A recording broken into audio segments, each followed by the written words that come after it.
Yeah, obviously disappointed on the loss. I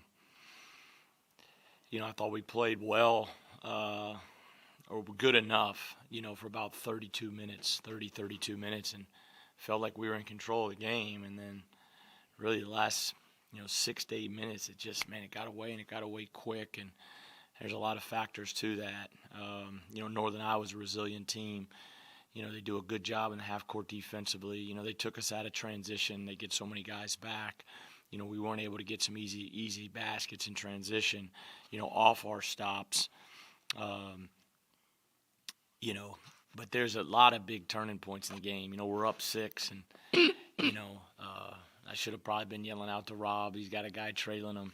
We turn it over. They get one basket. There was just so many situations in the game where we could have gone up, 8 or more, and we just didn't capitalize on it.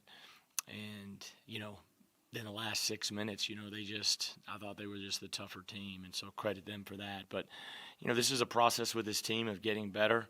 We're off to a good start, and not a great start in conference, but we're off to a good start. We've got to do a better job playing at home. We just hadn't played well at home this year.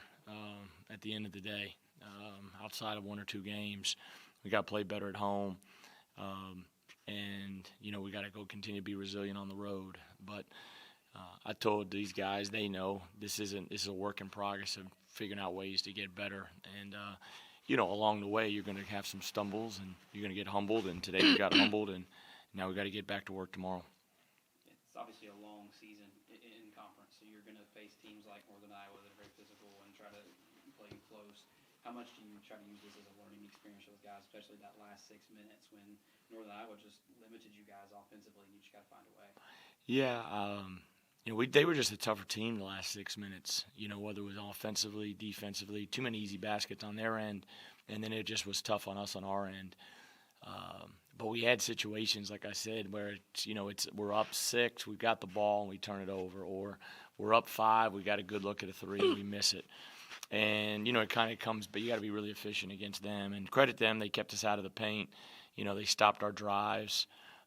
They did a really good job from that standpoint, and so we got to look at it. We got to make our adjustments as we go forward. Coach, you've been talking about the Valley throughout the season so far. We've been talking about UNI, how they've been struggling. But you've been warning us. They're really pretty good. Well, we saw the real UNI today, didn't we? Well, yeah, there's won 7 out of 9. So the struggling was a month and a half ago, and I understand what you're saying, but they're not struggling anymore. They've won, 6 out of 7, 7 out of 9.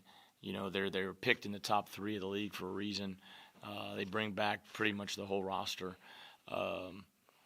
and they've got good toughness and good experience and very good defensively, very sound defensively, and we just didn't do a good job attacking it. And like I said, I thought our defense was good for about 32 minutes, and then the last 8 minutes, we struggled. How much was Jacoby not really getting a lot of production in the first half, maybe preventing you guys from getting those bigger leads, especially in the first half when you did have a lead? Yeah, I'd have to look at the tape. You just talking about his usage? Yeah, he didn't score his first basket until early second half. Yeah, we were up at half. We had a 9-point lead in the first half. They can make the game. I think they knew what they needed to do to make the game a little bit ugly. But obviously, when Jacoby plays well, we're really, really tough out. Coach, the biggest one that sticks out to me is the free throws. Yeah, yes. 21. That's the difference right there. Yeah, it's what when did Nick miss the 1-and-1? Were we up 5, chance to go up 7, or we were up 4, chance to go up 6? We go 11 for 21, and I don't know how many of those were 1-and-1. So if even 3 of those were 1-and-1s, now you're 11 for 24. And so I thought the free throw line, tonight, that was really, really a big factor for sure, without question, to be able to extend our lead at times. But also they cut off Brian from doing his half-court drive. Yeah, you knew they were going to get back in transition. We knew that. I thought we didn't do a good job of responding to that. And they did a good job of really trying to cut Brian off at the elbow, and they were going to live with those kind of contested mid-range shots, and we made a couple tough ones early. Second half, we just didn't have a good flow the last 8 minutes. I don't think we were good on either end.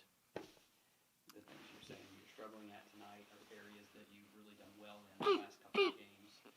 How much is that the message to the team is just a bump in the road? Well, I mean, that's the thing. We can't be in the guys in the locker room, the 30 guys within our program. We got to understand that this is everyday thing. It wasn't even about a winning streak. It's about, man, even I was thinking this morning, what am I going to, if we win today, when I talk to my staff tomorrow or this evening, what do we have to do to get better?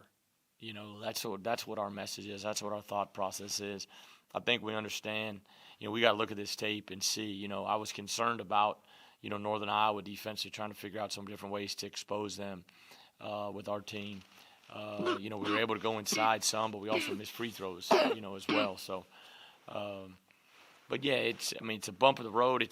You want, when you have a chance to have a moment, you want to be able to capitalize it, and we weren't ready and for that. And so, like I said, we're about 2 weeks into what we wanted to, our goals were of trying to really put 30 good days together of getting better and working. And so, and then hopefully the next time we have a moment game, we're ready for it.